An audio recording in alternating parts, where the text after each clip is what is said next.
What we have done this week is completed the first Summer Institute in Peace Engineering here in The Hague. That will be an ongoing collaboration every year with universities from all over the world, and that will grow over time to create a professional discipline for peace engineers. What we also successfully launched was the Global Society of Peace Engineers.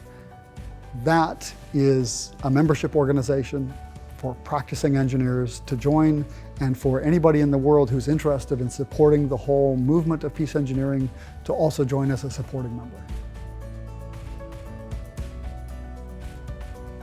We've had this sort of idea that peace engineering is sort of systemic thinking.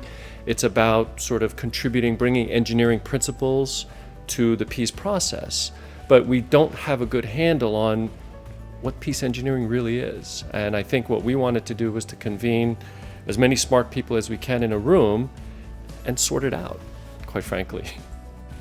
There is a very strong desire amongst a group of fairly random people to find a way to bring about peace engineering as a realistic form of an engineering discipline.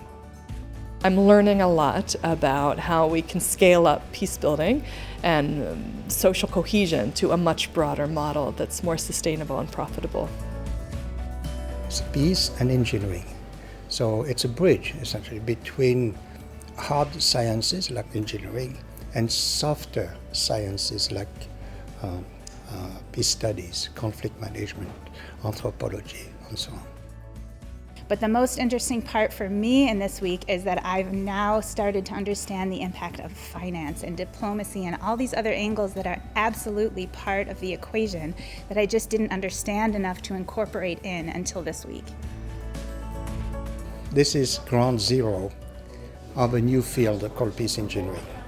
Where we are going, we don't know, but I know we're going in the right direction. This week, I had an aha moment of how I can connect the dots of peace building, marketing, and engineering to make it sustainable for communities. Not just rely on NGOs or charity to do our work, but there's something of more value out there, not just for the communities, but for others outside the community that will make it sustainable in the long term.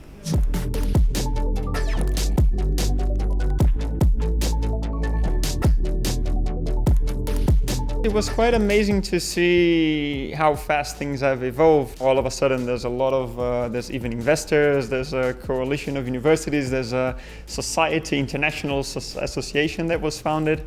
So this was quite nice. The next step is creating business models so that there will be profitable ways of working, and we will be able to estimate the contribution also in financial terms. And then the money guys will get interested.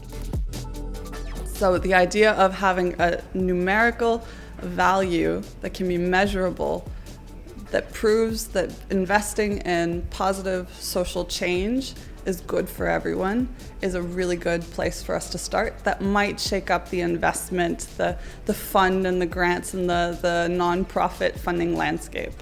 The most interesting part is the bringing together of people interested in peace and engineering as a combined function and how that can benefit NGOs' work.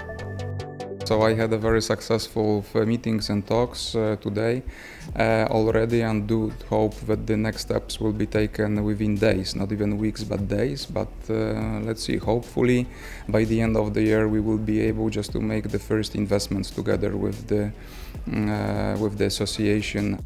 Great progress. I do really hope that everyone will have the stamina to cooperate with us and do the successful business. Let's see. I'm quite optimistic. There's so much potential. There's so much potential for spin-outs as well. So for us, it's basically a no-brainer to go in this direction. So we've had a great week this week. We've done a huge amount. We've got a new organization launched, a new startup. We've got investment in that new startup.